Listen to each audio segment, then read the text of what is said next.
The morning fog hung thick over the Belgian countryside as Obergefreiter Klaus Richter knelt beside the smoking hulk of the American Sherman tank, his breath forming small clouds in the December cold. It was the 17th of December, 1944, and the Wehrmacht's surprise offensive had overrun this crossroads near Malmedy just hours before dawn.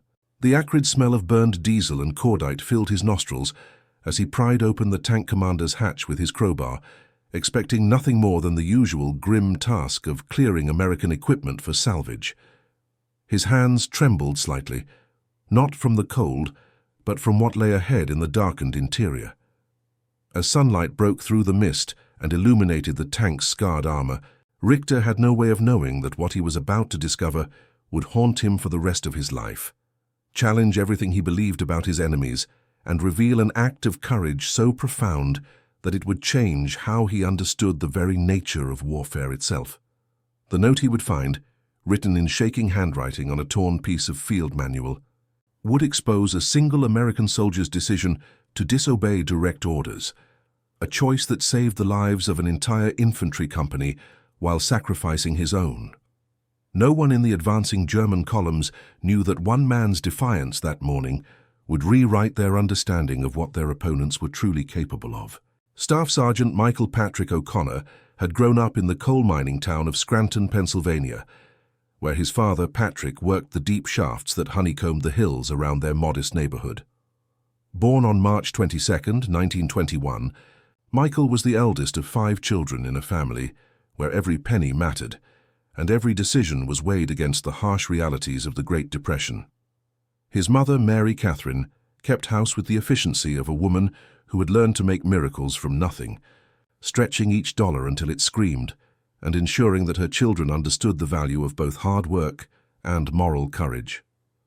Young Michael showed an early aptitude for mechanical things, spending hours in the family's small garage, taking apart and rebuilding everything from alarm clocks to bicycle engines, with a patience and precision that impressed even the neighborhood mechanic. He possessed what his father called good hands, the ability to understand how things worked not just in theory but in practice, feeling his way through mechanical problems with an intuition that couldn't be taught. When the local high school offered courses in automotive repair, Michael excelled, but his real education came from working weekends at Murphy's garage, where old Tom Murphy taught him that every machine had its own personality and that the best mechanics learned to listen to what their equipment was trying to tell them. His enlistment on December 8, 1941, came the day after Pearl Harbor, driven not by patriotic fervor alone, but by a quiet certainty that some fights were worth having and some principles worth defending. The Army recognized his mechanical skills immediately, assigning him to armored training at Fort Knox, Kentucky, where he learned to operate and maintain the M4 Sherman tank with the same methodical care he had once applied to fixing his neighbor's Model T Ford. His instructors noted that O'Connor possessed an unusual combination of technical expertise and tactical thinking, often suggesting modifications to standard procedures that improved both performance and crew safety. Fellow trainees respected him not for any natural leadership qualities. He was quiet by nature and rarely spoke unless he had something important to say, but for his absolute reliability under pressure and his willingness to share his knowledge with anyone who asked. When he was assigned to the 3rd Armored Division's Combat Command B in the spring of 1943, his reputation as both a skilled tank commander and an innovative problem solver had already preceded him. He had no idea that soon those instincts would be all that stood between life and annihilation for men he had never met. The broader strategic situation in December 1944 presented both opportunity and peril for the German war machine, as Adolf Hitler gambled the last reserves of his army on one final offensive designed to split the Allied forces and recapture the vital port of Antwerp. Operation Wacht am Rhein, known to history as the Battle of the Bulge, represented Nazi Germany's last desperate attempt to reverse the tide of war that had been turning steadily against them since the successful Allied landings in Normandy 6 months earlier. The plan was audacious in its scope and terrible in its implications. 3 German armies would smash through the thinly held Ardennes sector, cross the Meuse River, and drive northwest to Antwerp, cutting off 4 Allied armies and forcing the Western Allies to negotiate a separate peace. For the operation to succeed, German forces would need to advance at lightning speed, capturing crucial road junctions and fuel depots before American reinforcements could respond, while simultaneously preventing the defenders from conducting organized withdrawals or coordinated counterattacks.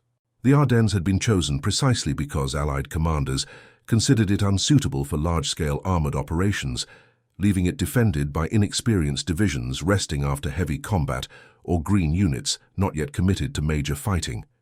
What Hitler and his generals had not fully calculated was the determination of individual American soldiers to hold their ground against impossible odds, often in direct defiance of orders to withdraw or retreat to more defensible positions. The morning of December 16, 1944, saw German artillery erupt along an 85-mile front, followed by infantry and armor attacks that initially achieved complete tactical surprise and threatened to break through American lines at multiple points.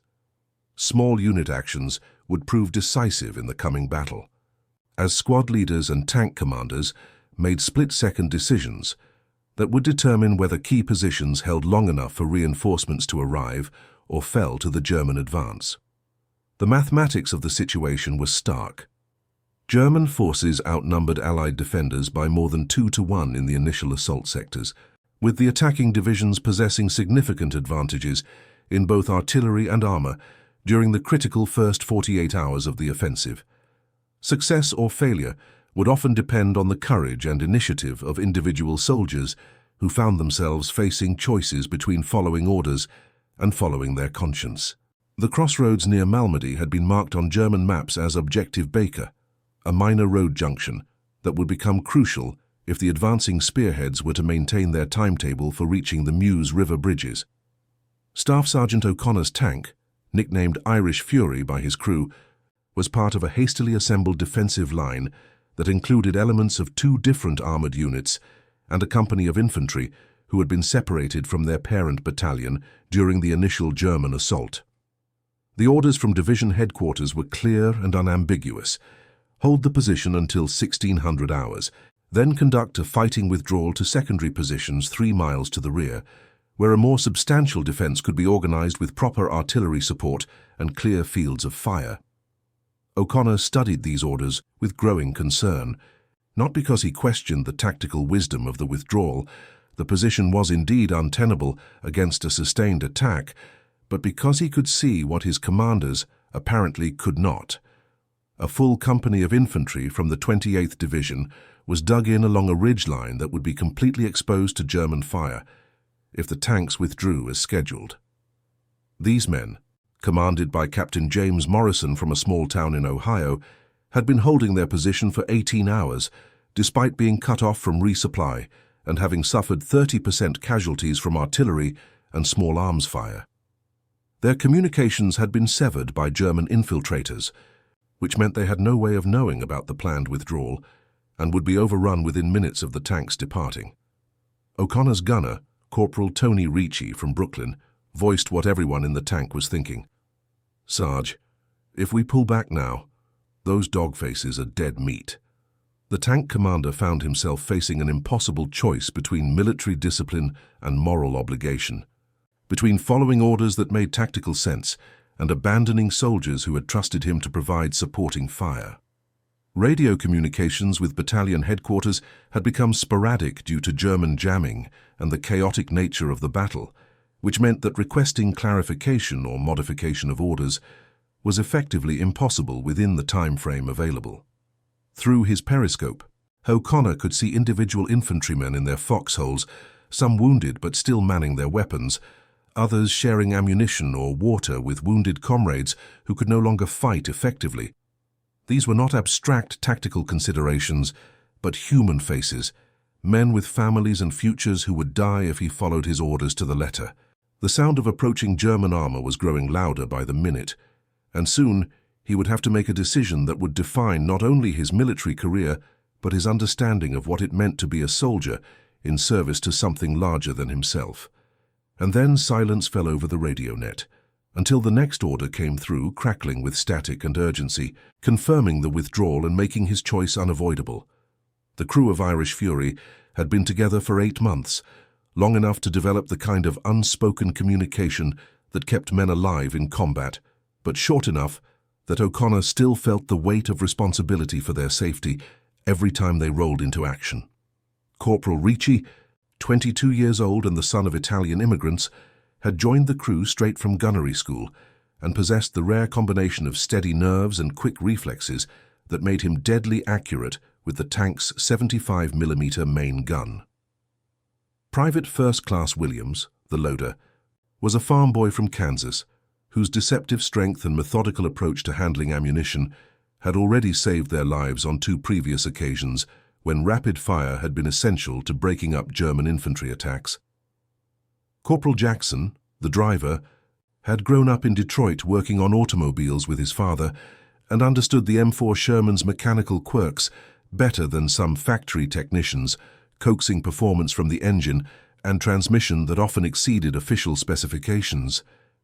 These 3 men had followed O'Connor through the hedgerow fighting in Normandy and the pursuit across northern France, developing a trust in his judgment that went beyond normal military hierarchy to something approaching family loyalty. When he told them about his decision to ignore the withdrawal order and maintain position to protect the infantry, they accepted it without question, not because they agreed with the tactical wisdom of the choice, but because they had learned that Michael O'Connor never asked them to do anything he wouldn't do himself, and that his unconventional approaches to combat problems usually kept them alive when conventional tactics failed. The plan he outlined was simple in concept, but demanded perfect execution under the worst possible conditions. They would remain in position until the infantry could conduct their own withdrawal, providing covering fire and serving as a mobile strongpoint to disrupt German attack formations. The crew understood that this meant certain discovery by German forces and probable destruction of their tank, but they also understood that 37 American infantrymen would live or die based on their decision to stay. Ricci checked the main gun one final time, ensuring that the breech was clean and the ammunition ready for rapid fire. Williams organized the remaining shells for maximum efficiency, positioning high-explosive rounds for immediate use against German infantry and armor-piercing rounds for the tanks that would inevitably come. Jackson tested the engine and transmission, making small adjustments to ensure maximum mobility when the time came to change positions or attempt a breakout. O'Connor completed his own preparations by updating the tank's log with a detailed account of their situation and his reasons for disobeying orders, writing in the clear handwriting his mother had insisted upon during his childhood in Scranton. He thought it was over when he sealed the note inside the tank's manual compartment, but destiny wasn't done with him yet. The German attack began at 14:30 hours with a concentrated artillery barrage that turned the frozen ground around the crossroads into a moonscape of craters and smoking earth, followed immediately by the distinctive rumble of approaching armor that every Allied soldier had learned to recognize and fear. O'Connor watched through his commander's periscope as 3 German Panzer IV tanks emerged from the tree line, 800 yards to the east, moving in the standard wedge formation that indicated experienced crews and aggressive tactics. Behind the Panzers came a full company of German infantry, perhaps 120 men advancing in small groups that used the terrain expertly to minimize their exposure to defensive fire. The tactical situation was exactly as O'Connor had anticipated. The German commander was conducting a methodical attack designed to clear the crossroads quickly and efficiently, focusing first on the American armor that represented the primary threat to his advance. What the German commander could not have known was that Irish Fury was no longer operating under normal tactical doctrine, but had become something far more dangerous. A tank crew with nothing to lose and a specific mission to accomplish regardless of cost. O'Connor's first shot took the lead German tank in the front slope armor, the 75mm armor-piercing round, penetrating cleanly and causing a catastrophic ammunition explosion that sent the turret flying 30 feet through the air. The psychological impact on the attacking infantry was immediate and severe, as men who had expected to advance behind protective armor suddenly found themselves exposed on open ground, under accurate fire from a tank that should have withdrawn 20 minutes earlier. Ricci's second shot disabled the track of the second Panzer, leaving it immobile and vulnerable to follow-up fire that turned it into a burning hulk within moments of the initial impact. The third German tank, commanded by an experienced crew that recognized the tactical situation instantly, began maneuvering for a flanking shot, while the surviving infantry sought whatever cover they could find in shell craters and behind knocked-out vehicles. Jackson had the M4 moving before O'Connor finished giving the order, backing quickly to a new firing position that offered better protection, while maintaining clear fields of fire toward the German advance. The mathematics of the engagement were brutal and unforgiving. Irish Fury was outnumbered by at least 4-1, outgunned by the remaining Panzer's superior armor and firepower, and completely isolated from friendly support or reinforcement. But O'Connor had achieved his primary objective. The German attack had been disrupted and delayed, giving Captain Morrison's infantry the time they needed to begin their withdrawal to more defensible positions 300 yards to the rear. The note that Klaus Richter would discover 2 days later began with a simple statement that revealed the character of the man who wrote it. To whoever finds this record, my name is Staff Sergeant Michael Patrick O'Connor, United States Army, serial number 37849-215, and what follows is a true account of the actions taken by my crew on December 17, 1944, near Malmedy, Belgium. The handwriting was remarkably steady for a man writing under combat conditions.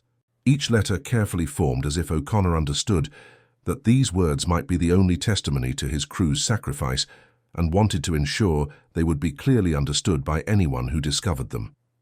The note continued with a detailed explanation of the tactical situation and his decision to disobey withdrawal orders, written not as a justification, but as a simple statement of fact. Orders were received to withdraw at 1600 hours, but 37 infantry soldiers of Company B, 2nd Battalion, 110th Infantry Regiment, would have been killed if we had complied. We chose to remain in position until these men could reach safety. The clinical precision of the language masked the emotional weight of the decision, but Richter would later realize that this restraint was itself a form of courage, the ability to maintain professional composure while facing certain death for the sake of men the tank crew had never met and might never see again.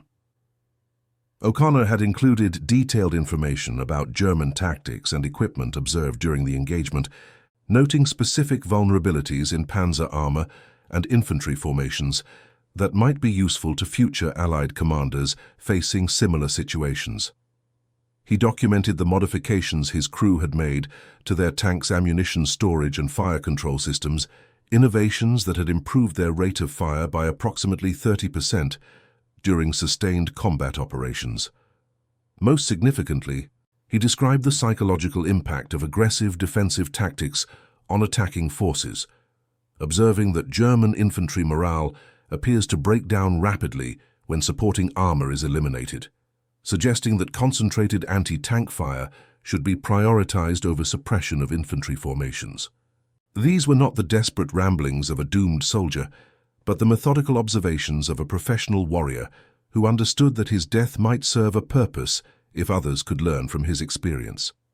The note concluded with personal messages to his family members, written in a tone of quiet acceptance rather than despair.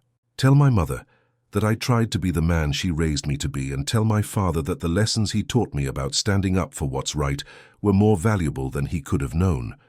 The final phase of the engagement began when the remaining German panzer maneuvered to a hull-down position behind a destroyed farmhouse and began systematic fire on Irish Fury's suspected locations, each shot coming closer to finding its mark, as the German commander demonstrated the patience and skill that had kept him alive through 3 years of combat.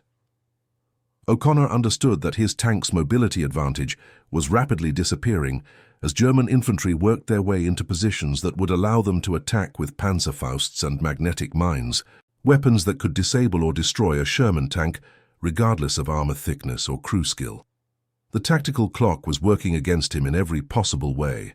Ammunition was running low after 20 minutes of sustained combat, The engine was showing signs of strain from repeated high-speed maneuvers under load. Hand radio communications with friendly forces had been completely severed by German jamming equipment. Through his periscope, he could see that Captain Morrison's infantry had successfully withdrawn from their exposed positions and were now establishing a new defensive line in terrain that would be difficult for German armor to assault directly. The mission was accomplished, but Irish Fury and her crew were now trapped in a killing ground with no possibility of escape or rescue.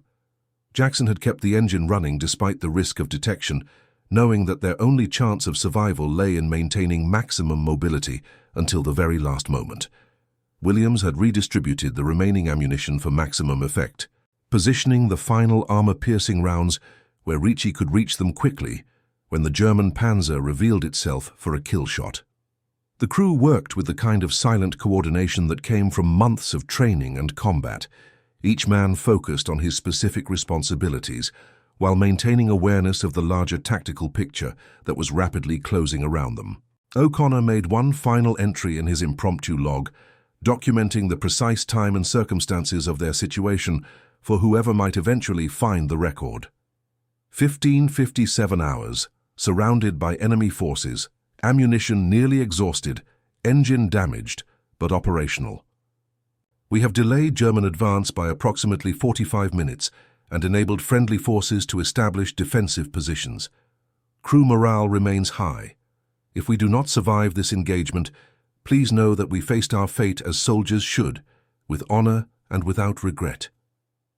He sealed the note in the manual compartment, just as Ricci spotted the muzzle flash of the German Panzer's final shot, the armor-piercing round that would end their resistance but could not diminish their achievement. Obergefreiter Klaus Richter read the note 3 times before its full implications sank into his consciousness, his hands shaking as he realized that he was holding the final testament of men who had chosen death over dishonor, sacrifice over survival, principle over self-preservation. The careful handwriting and precise military language could not disguise the profound humanity of the document, the quiet courage of soldiers who had faced an impossible choice and made the decision that would haunt their enemies long after the war ended. Richter had been a tank mechanic before the war, working in his father's garage in Munich, and he understood the technical innovations that O'Connor had described with professional admiration rather than patriotic hatred.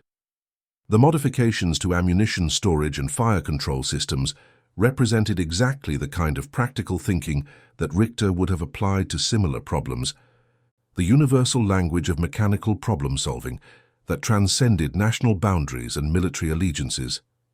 As he shared the note with his sergeant, Obergefreiter Hans Müller, both men found themselves confronting an uncomfortable truth about their American opponents. These were not the decadent soldiers of Nazi propaganda, but professional warriors whose dedication to their comrades and their mission equaled anything the Wehrmacht could produce. The tactical observations in O'Connor's note proved remarkably accurate when compared to German after-action reports, demonstrating a level of battlefield awareness that impressed even veteran German officers who had fought on multiple fronts since 1939. Over the following weeks, as word of the note's contents spread quietly through the German ranks, it became a topic of intense discussion among soldiers who had been taught to view their enemies as inferior in both moral character and military capability.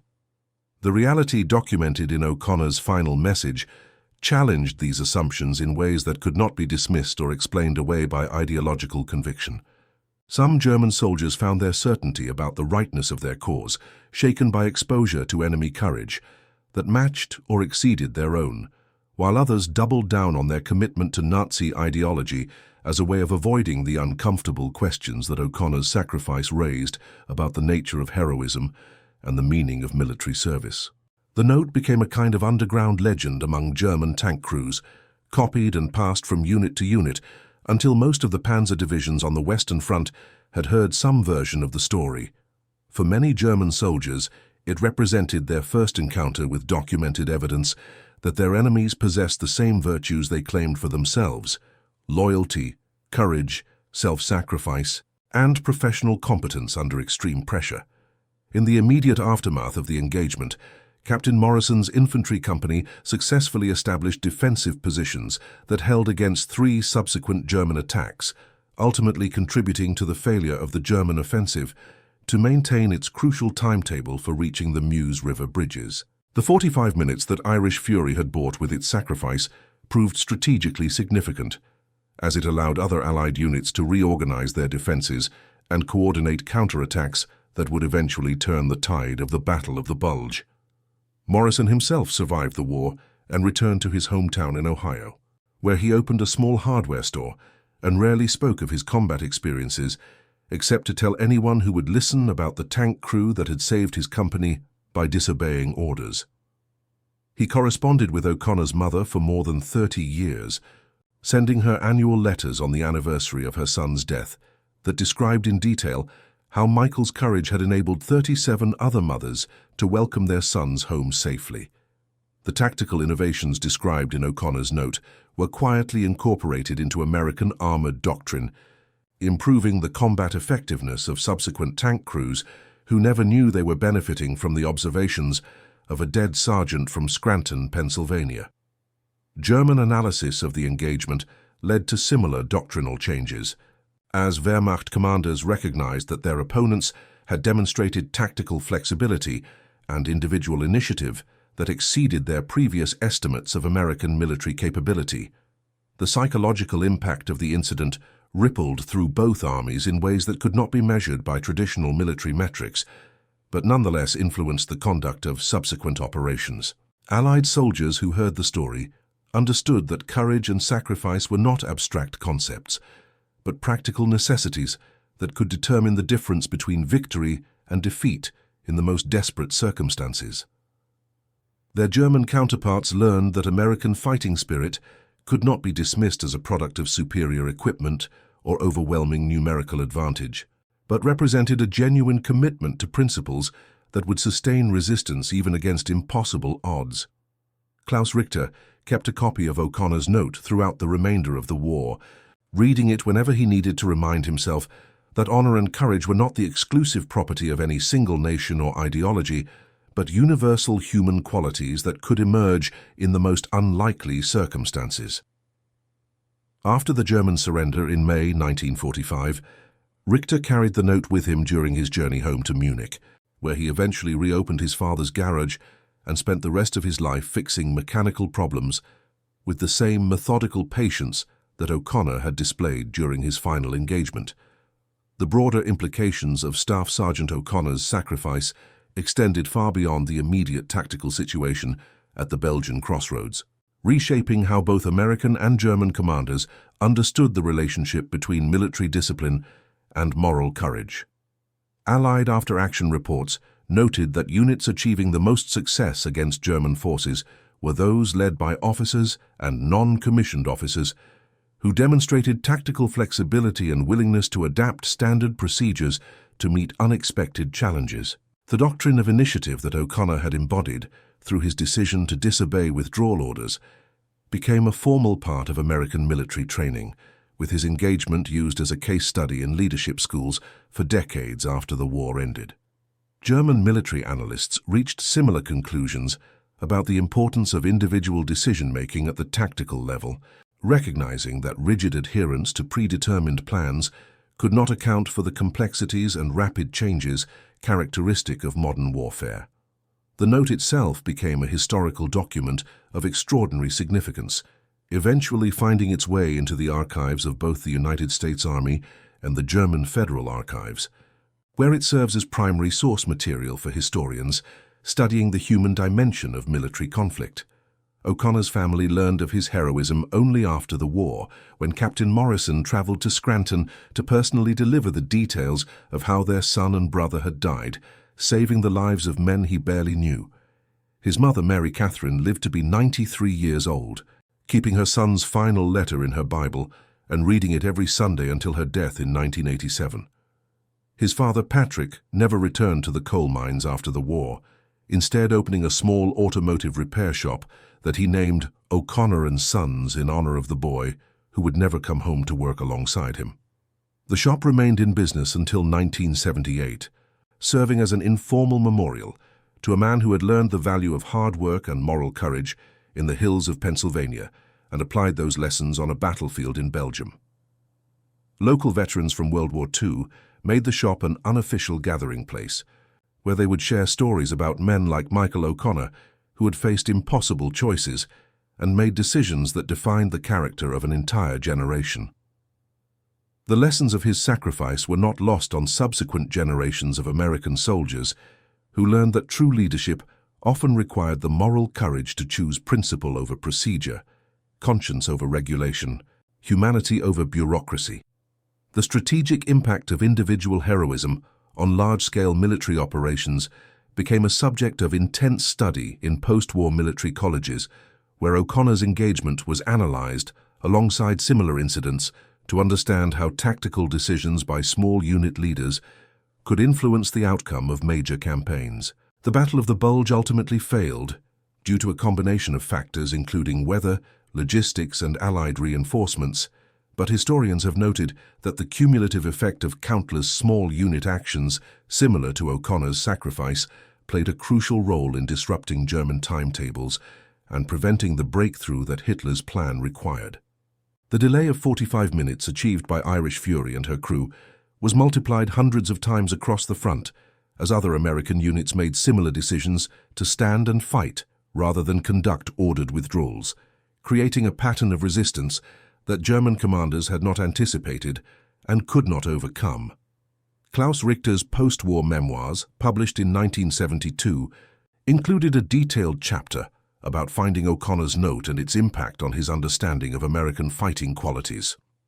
The memoir became required reading at the German Staff College, where future military leaders studied it as an example of how preconceived notions about enemy capabilities could lead to strategic miscalculations with devastating consequences. Richter described meeting with American veterans in the 1960s as part of reconciliation efforts, finding that many of them possessed the same combination of technical expertise and moral conviction that O'Connor had demonstrated during their final engagement. These encounters reinforced his belief that wars were ultimately won or lost, not by superior technology or overwhelming force, but by the character and determination of individual soldiers who understood that some principles were worth dying for. The tactical innovations documented in O'Connor's note influenced tank design and combat procedures for both NATO and Warsaw Pact forces during the Cold War, as military engineers on both sides recognized that crew effectiveness depended as much on morale and unit cohesion as on mechanical reliability or firepower. The emphasis on individual initiative and tactical flexibility that O'Connor had embodied became standard doctrine for armored units throughout the world, fundamentally changing how tank crews were trained and employed in subsequent conflicts. Modern military historians studying the Battle of the Bulge continue to cite his engagement as a perfect example of how personal courage and professional competence could combine to achieve results that exceeded all reasonable expectations, transforming tactical defeat into strategic victory through sheer force of will and moral determination. On a cold morning in December 1944, when the fog lifted from a small crossroads near Malmedy, Belgium, Staff Sergeant Michael Patrick O'Connor made a choice that revealed the true nature of military courage, not the absence of fear, but the triumph of principle over self-preservation, duty over orders, humanity over bureaucracy. His decision to disobey withdrawal orders and sacrifice his tank and crew to save 37 infantry soldiers he had never met represents the kind of moral heroism that defines the character of free nations and free peoples. The note he left behind, discovered by a German mechanic who would carry its memory for the rest of his life, serves as a testament to the universal nature of human courage and the power of individual action to influence the course of history. In an age where technological superiority and overwhelming force are often seen as the decisive factors in military conflict, O'Connor's sacrifice reminds us that wars are ultimately won by men and women who understand that some things are worth fighting for and some principles are worth dying to defend. His story challenges us to consider what we would have done in his position, faced with the choice between following orders and following conscience, between personal survival and the lives of strangers who trusted us to do the right thing. The mathematics of his decision were stark and unforgiving. Certain death for 4 men in exchange for the probable survival of 37, a calculation that makes sense only when viewed through the lens of moral courage and military honor that transcended national boundaries and ideological divisions. Klaus Richter's discovery of the note and his subsequent efforts to honor O'Connor's memory demonstrate that heroism can inspire even former enemies to recognize the common humanity that unites all soldiers who have faced the ultimate test of character under fire. Would you have broken the order and stayed to fight, knowing that death was certain, but that your sacrifice might save the lives of men who trusted you to protect them? Would you have chosen duty to humanity over duty to regulation, conscience over career, principle over survival? Comment below and share this story so others remember what courage really means, and how one man's decision to disobey orders in service to a higher calling can inspire both friends and enemies to recognize the universal values that make civilization worth defending.